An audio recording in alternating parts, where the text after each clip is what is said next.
प्रातः स्मरामि हृदि संस्फुरदात्मतत्त्वम् सच्चित् सुखं परमहं सगतिं तुरीयम् यत् स्वप्नजागर सुषुप्तमवैति नित्यम् तद्ब्रह्म निष्कलमहं न च भूतसङ्गः तपोभिक्षीण पापानां शान्तानां वीतरागिणां मुमुक्षूणामपेक्षोऽयम् आत्मबोधो विधीयते बोधोऽन्यसाधनेभ्यो हि साक्षान्मोक्षैकसाधनम् पाकस्य वह्निवज्ञानं विना मोक्षो न सिद्ध्यति।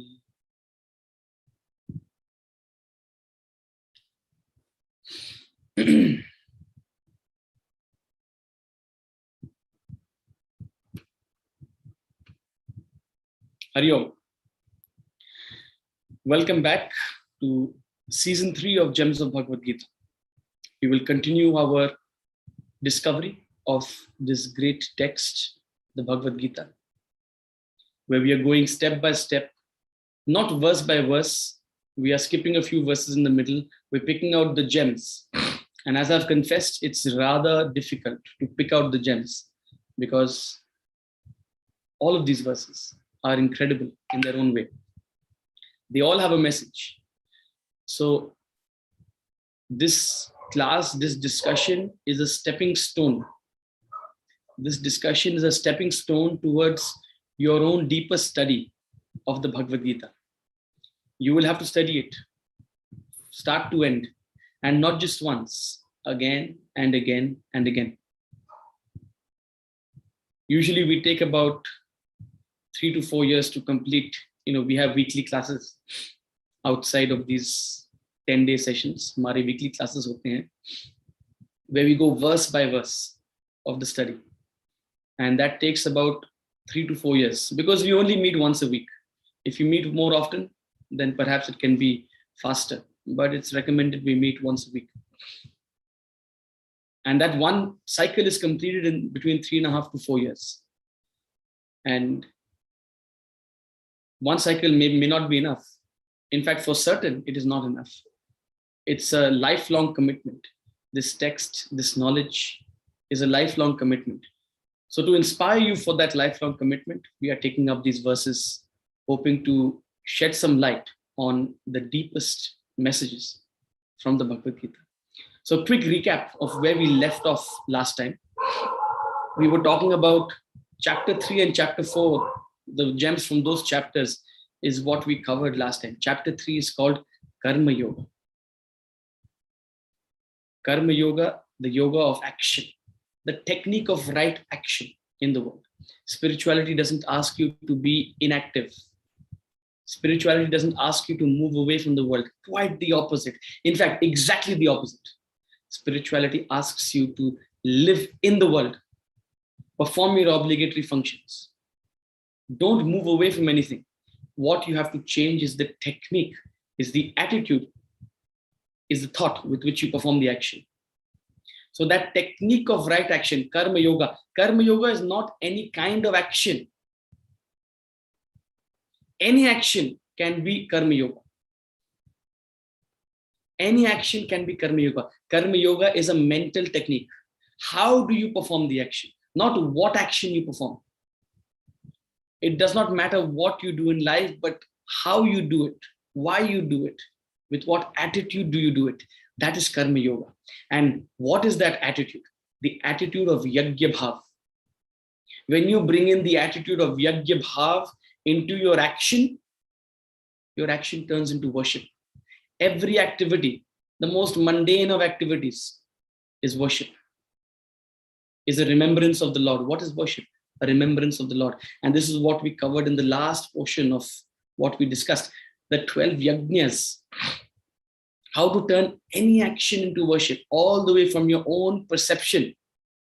When your eyes fall on something and you create that perception, that is a yajna.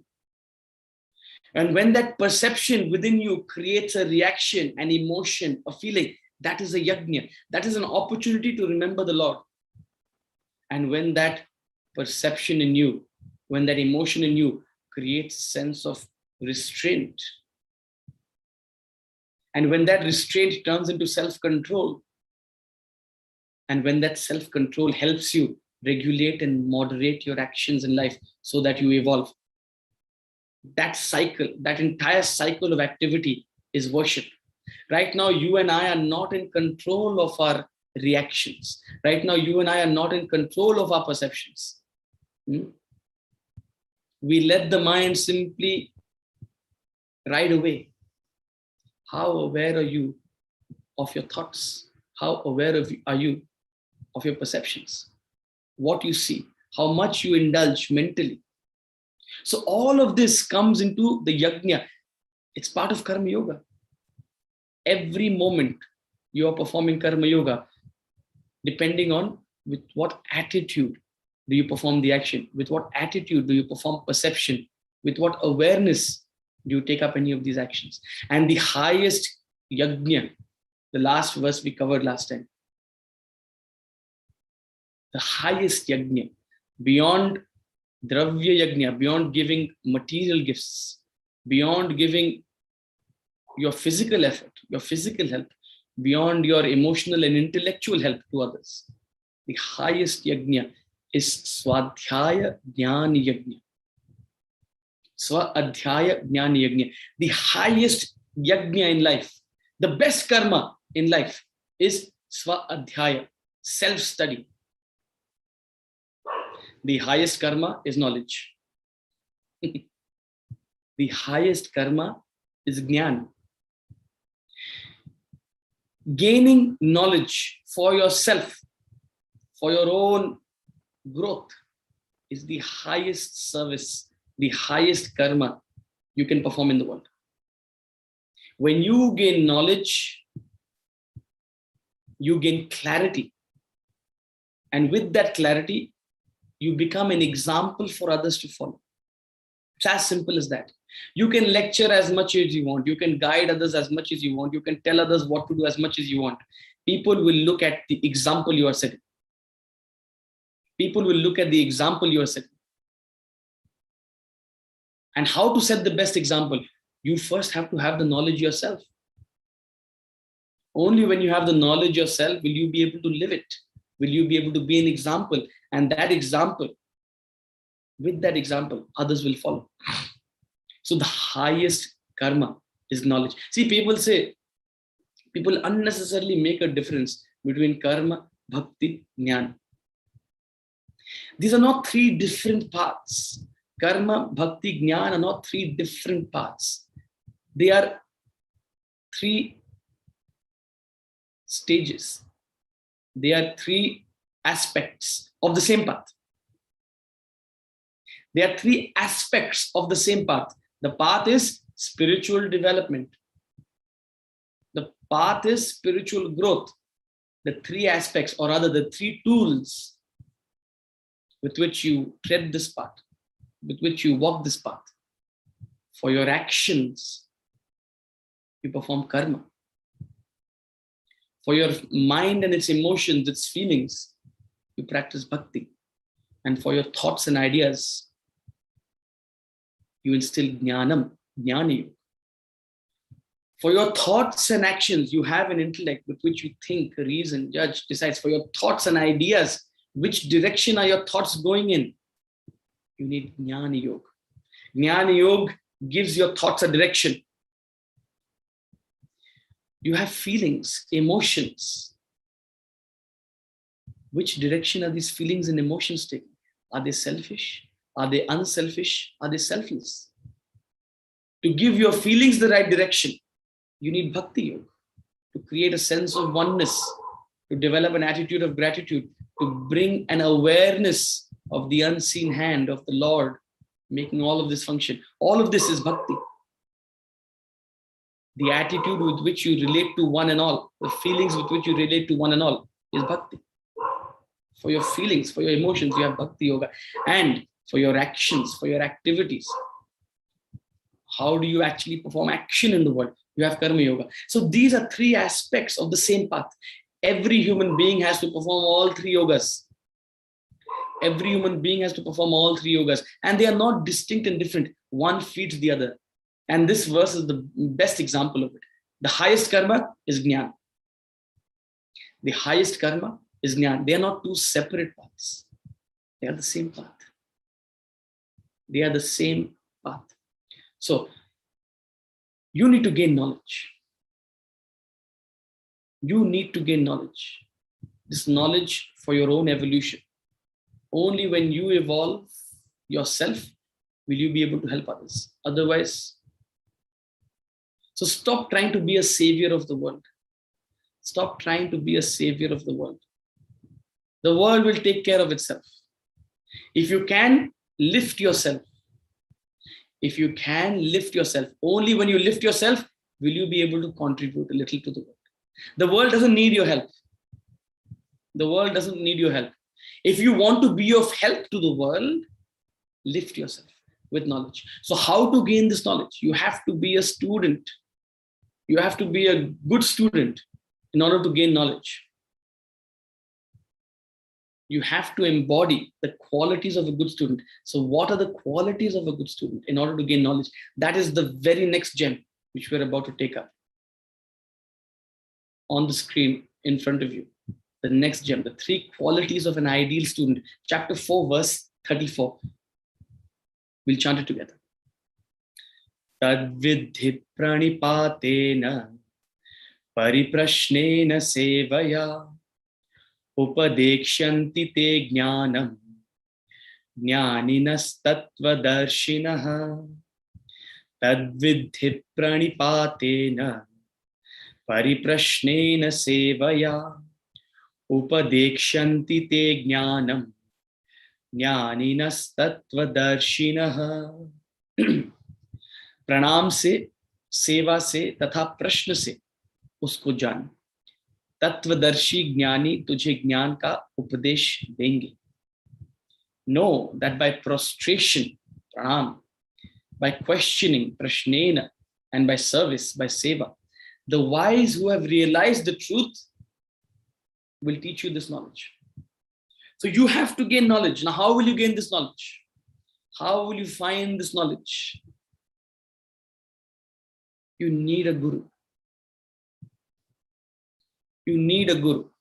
The role of a guru in your journey cannot be underestimated. The role of a guru to remove your doubts, to show you the right direction, is absolutely essential. It cannot be understated. The rare person doesn't need a guru. The rare person, even, see, the guru doesn't necessarily have to be a person. It could be a book. It could be a text. It could be any source of knowledge. Any source of knowledge that removes your ignorance is your guru. Most often it comes in the form of a person, someone who can teach you in your language, someone who can guide you. So how will you find this guru? How will you find the source of knowledge? How will you find the help with which you can gain knowledge? He says, by prostration, pranam, pranipatena, prashnena, by questioning, and sevaya, by service. As a student, your responsibility, your role is to gain these three qualities. When you gain these three qualities, Bhagavan assures, he says, the wise who have realized the truth will teach you this knowledge. The teacher will find you. As a student, you don't have to worry. Yes, a guru is absolutely essential. It's very important. But how will you find the guru? You can't go looking around for a guru. One day you go to this colony looking for a guru. Next day you go to the other colony looking for a guru. It doesn't work like that. It doesn't work like that. You can search through as many YouTube videos, as many gurus you want to listen to. It doesn't work like that. How will the knowledge actually reach you? How will this wisdom actually reach you? You have to prepare yourself as a student. When you prepare yourself as a student, you won't even realize the knowledge will reach you. When you prepare yourself as a student, you won't even realize the guru will appear in front of you. The source of knowledge will appear in front of you. So what are these qualities? Praniphatena, pranambha, a sense of devotion. Devotion to what? A sense of surrender. Surrender to what? Pranam bhav, you prostrate, you do pranam only when you acknowledge that I don't know. You will prostrate only when you acknowledge that I don't know. I don't know it all. If you think, yeah, मैं सब समझता हूं, मैंने ना भगवद गीता 4 बार पढ़ी है, इस गुरु का भी सुनाओ, उस गुरु का भी सुनाओ, you will develop the little bit of knowledge you gain, you develop a sense of arrogance. I know it. I know it. And when you develop that sense, कि मैं सब कुछ जानता हूं, that hinders your progress. That hinders your ability to gain more knowledge. The irony is, the more knowledge you gain, the more humble you are. The more knowledge you gain, the more humble you are. On the contrary, the less knowledge you have, the more arrogant you are. The less the knowledge you have, the more you think, I know it. The more knowledge you gain, you have that attitude that I don't know it all. Yes, I know a little bit, maybe, but there is more to find out. The more knowledge you gain, the more aware you become of your ignorance. The more knowledge you gain, the more aware you become of your ignorance. So if you feel, I know it, yadi manyase suvedeti, no na vedeti vedacha, it means you don't know it. If you have that feeling, I don't need to listen. I don't need to listen. I already know it. It means you don't know it. It means you don't know it. When the best learner is the best listener. The best learner is the best listener. So that attitude that I know, main janta hu, that is the biggest impediment to your learning. The first quality you have to develop is the spirit of devotion. I don't know. Someone else knows. Please help me. Please help me with that knowledge. That willingness to listen, that willingness to learn is the first essential quality. The second quality, if there's anything more important than listening, is prashnena, questioning. Not only listening, listening doesn't simply mean you agree with whatever you have heard. I've listened and I've memorized everything that Guruji has said. It doesn't work like that. Whatever knowledge you take in, Shravana, it's called Shravana, whatever knowledge you take in, that knowledge you have to question. You have to reflect upon it. You have to think, contemplate, discuss, engage. Prashnena. You don't agree with knowledge simply because it's coming from a guru. It's coming from Shankaracharya. It's coming from Ravi Shankar. It's coming from Sadguru. It's coming from Shivendra Nagarji. No. Just because it's coming from a guru doesn't mean you simply accept it. It may be right. Chances are it's right. Chances are it's perfect knowledge. But it won't make an effect on you unless you question it.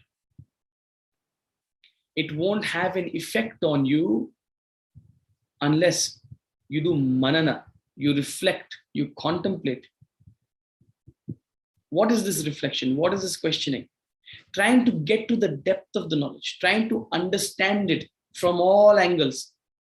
Pratipaksha bhavana. Dig into it. That willingness to question, that willingness to understand is a very, very important quality of a student. Any guru who doesn't promote questioning is not a guru. Any guru who gets offended if a student questions is not a guru. The true guru wants to promote in you the spirit of questioning. The true guru wants to promote in you that inquiry. See, when we're in the ashram, in the Gita Academy, or even in the Vedanta Academy, every day, 3.5 years I spent at the Vedanta Academy, every single day, we had a question and answer session. Every single day. Because when you question and when you get a chance to answer others, that engagement will clarify so many doubts, will clarify so many doubts. It will bring up ideas, perspectives. It'll bring up new angles, new ways of thinking.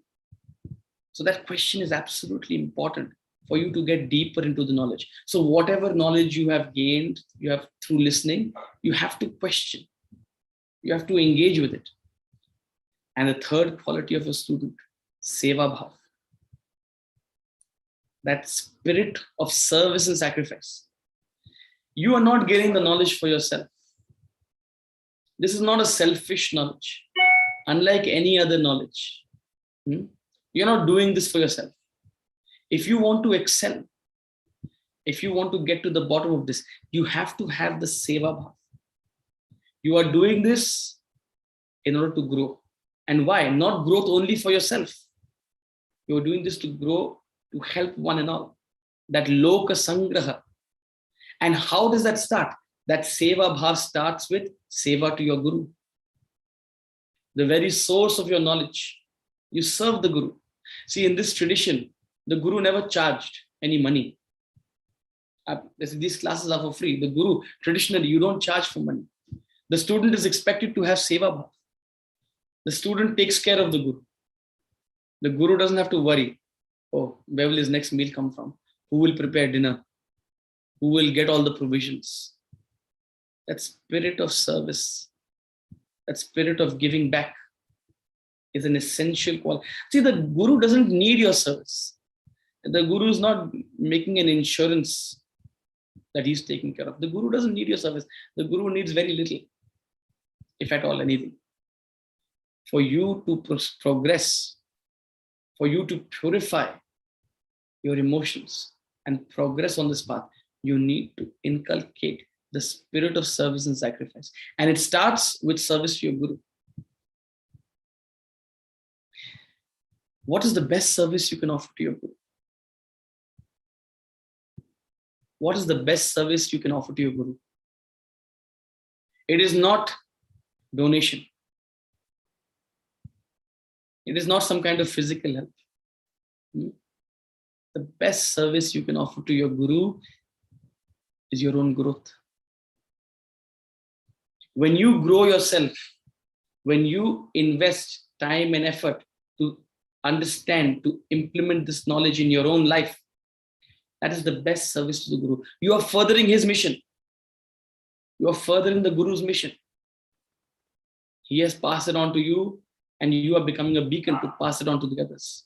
So the highest service is full dedication, full shraddha.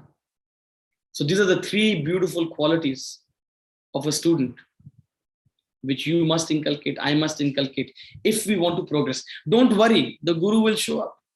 As we dedicate ourselves to self-improvement, to gaining these three qualities, knowledge will keep coming to us. That's the guarantee of Bhagwan. The wise who have realized the truth, the wise who know the truth, will teach you.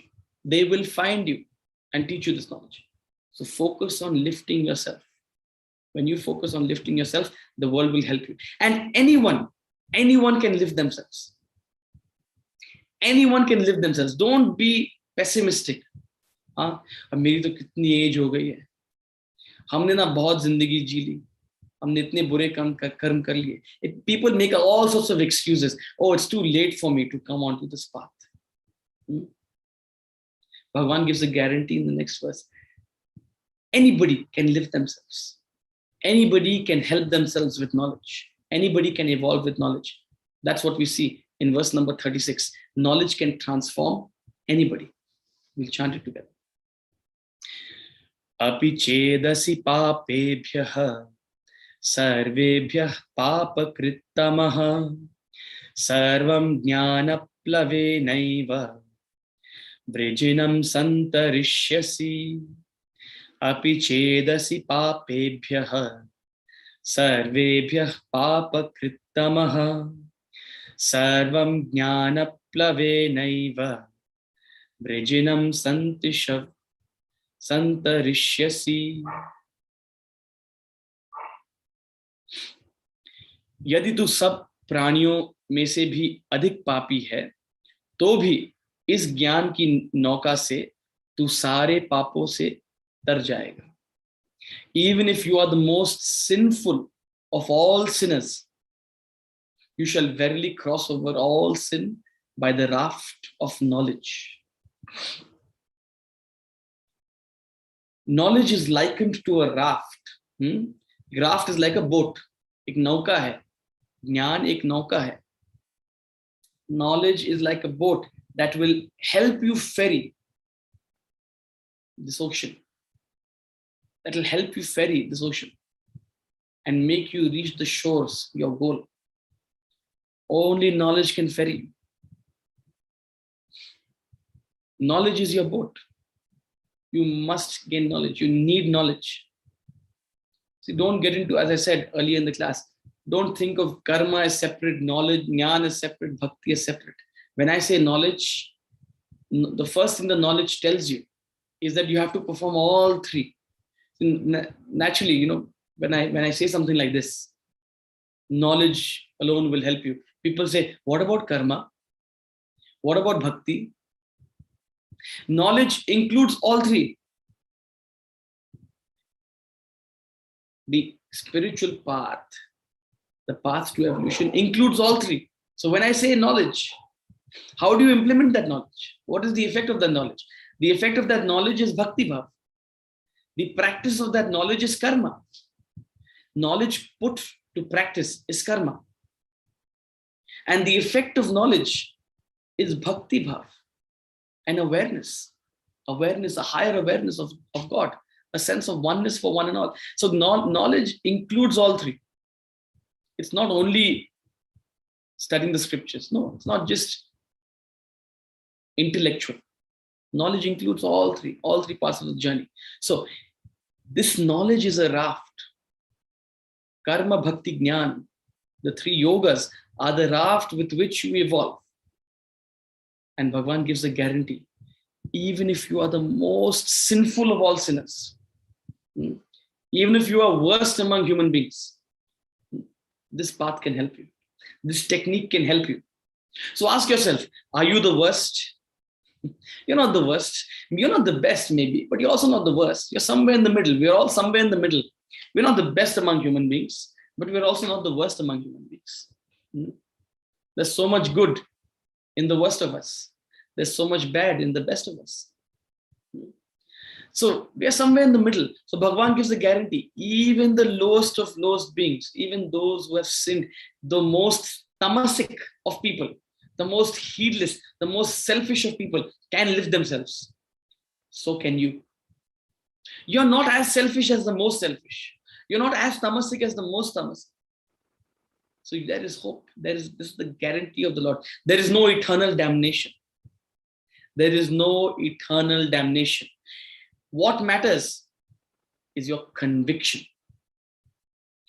The only thing stopping you from this path, from progress, is your own conviction. You can do it. You are Amritasya Putra. You are born into this world for this purpose, nothing else. So don't have this pessimistic attitude. Don't think, oh, it's too late. Oh, I'm really bad. This knowledge, oh, you have to have the grace of the Lord. People tell me, you have to have the grace of Bhagavan to be able to go onto this path. Look how lucky you are. Bhagavan showed you this path in your 20s. Of course, I'm lucky. Anybody who is brought to this knowledge is lucky. You are lucky. How many people are discussing Bhagavad Gita at 7 o'clock in the morning? How many people? Most people are sleeping. Those who are awake, half of them are awake because of some kind of necessity, because of their jobs. Hmm? How many people have this privilege? So you are all blessed. We are all blessed to gain this knowledge. What the only thing stopping us from progressing further is our own conviction, our self-doubt. So remove this self-doubt. You have to remove this self-doubt. If you have this sanshay bhav, if you have this doubt, I am not capable, I'll not be able to do this. Abhi to bahut samay hai. And so long as you have this thought in you, abhi hum group discussion karte hain. We often do, after between 1st and 20th of the month, we have weekly group discussions. So in the group discussions, every group discussion में कोई ना कोई तो ये कहता ही कहता है, हाँ, this is easier said than done. इसे implement करने में बहुत effort लगती है.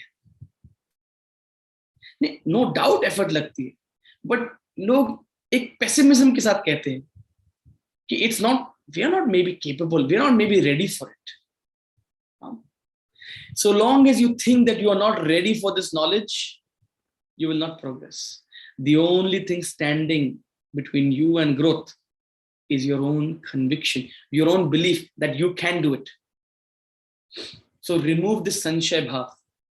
If you have sanshay, if you have doubt, you will never have shraddha. If you have sanshay, you will never have shraddha. Only when you remove your sanshay will you be able to develop shraddha. Last time I said, before concluding last season, that we will talk about shraddha. Shraddha is essential to your path. Why? Because this knowledge, this yagya bhav will not have an effect overnight. Yagya bhav will not have an effect overnight. It will take some time. It will take lots of ups and downs. Lots of challenges will come your way. Now, if you are a sanshay atma, if you are pessimistic, if you are a doubting self, you will just withdraw, you will give up. But what will help you have that shraddha, that conviction? It starts with belief in yourself. Self-belief is essential, not only for the spiritual path. आप spiritual path भी छोड़ दो, किसी भी field में, कहीं भी अगर आपको success चाहिए, self-belief is the most important.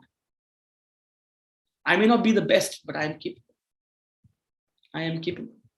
That thought, that conviction takes you a long way. So remove this sanshay bhav and develop shraddha. That is the next verse. That's the next gem. Verse number 40 of chapter 4. Agnyascha shraddadhanascha samshayatma vinishyati nayam lokosti na paraha na sukham samshayatmanah. Agnyascha shraddadhanascha samshayatma vinashyati nayam lokosti na paraha na sukham samshayatmanah. अज्ञानी, अश्रद्धावान तथा संशय करने वाला मनुष्य तुष्ट हो जाता है. संशयात्मा के लिए न इस लोक और न ही परलोक में कोई सुख है. The ignorant, devoid of shraddha, the doubting self, sanshayatma, is ruined. There is neither this world nor the other, nor happiness for the doubting self, for the sanshayatma. So this sanshay bhav, this pessimism, this doubting attitude that you have is keeping you dwarfed in life. You don't know what you're capable of. You can do it. Yes, you can. You are born into this world. If you are born into this world, it means you are capable of this as a human being. If you are born into this world as a human being, it means you are prepared for this journey. You are prepared to take this road. The only person standing in between you and growth is yourself. So long as you have this doubting attitude, you will lack shraddha. and you will remain ignorant. You will remain ignorant and you will lack Shraddha. And if you have this Sanshaya Bhav, there is neither this world, you will not gain success in this world. Spiritual success or material success, you won't gain it. Nor the other. Iske baad, after you go forward in your journey to the next world, you will not gain anything. Your Sanshaya Bhav is not helping you right now, nor will it help you later. You will remain dwarfed. You will remain ignorant. You will remain lost. And what is more, you will be frustrated. You'll be suppressed, repressed. You'll have no happiness. Your positive attitude is the first step towards your happiness. That self-belief creates joy in life. That self-belief creates energy in life. That willingness to try, that willingness to put in the effort, that willingness to fail. See, people who are Sanshaya Atmas are actually afraid of failure. Are actually afraid of failure. And what is that? That's bhoktritva bhavna. If I fail, what will happen? So get over this obsession with the result. Even if you fail, it's okay. You'll stand up and try again. Life is very generous. It gives you many chances. So develop that spirit, that conviction that I can do it. And with that conviction will come Shraddha. Only when you have that conviction will you be able to develop Shraddha. Shraddha is that capacity to see something to the end, to finish what you've started. Shraddha is not just faith. Shraddha ko hum English mein faith kehte hain, but Shraddha is not just faith. It's deeper than that. See, Rabindranath Tagore, ठाकुरदा, मैं जहां से आता हूं बंगाल से, वहां उन्हें रविंद्रनाथ ठाकुर कहते हैं. Thakur. Rabindranath Tagore says, faith is a bird that feels the light. Faith is a bird that feels the light and sings when the dawn is still dark. मैं समझाता हूं. सारे अंधेरा है, अभी तक रात बीती नहीं है, but it's about to come. सुबह के 4, 4:30 बजे क्या होता है? The bird starts singing. अगर आप 4, 4:30 बजे उठो, then the bird starts singing. It's still dark outside. कोई रोशनी नहीं है, but सारे जो birds हैं वो उठ गए हैं, and they start chirping. That bird, what is it? It's singing. And how is it singing? It feels the light and sings when the dawn is still dark. सारी ओर अभी भी अंधेरा है, it's still dark, but the bird has already felt the light and it starts singing. So he says, faith is the bird that feels the light and sings when the dawn is still dark. अभी तक knowledge नहीं आई है, अभी तक रोशनी नहीं आई है, but that conviction कि आ रही है, आने वाली है, I am capable. If I put in the effort, I am capable. That is faith. That is Shraddha. So it's not just blind faith कि हाँ आ जाएगी, सब कह रहे हैं तो आ ही जाएगी. It's not blind faith. Just because XYZ person says it, just because Guruji says it, होगी. No, it's not blind faith. By your own effort, you have developed a conviction. You feel the light. As you progress on the spiritual path, you will see your own growth.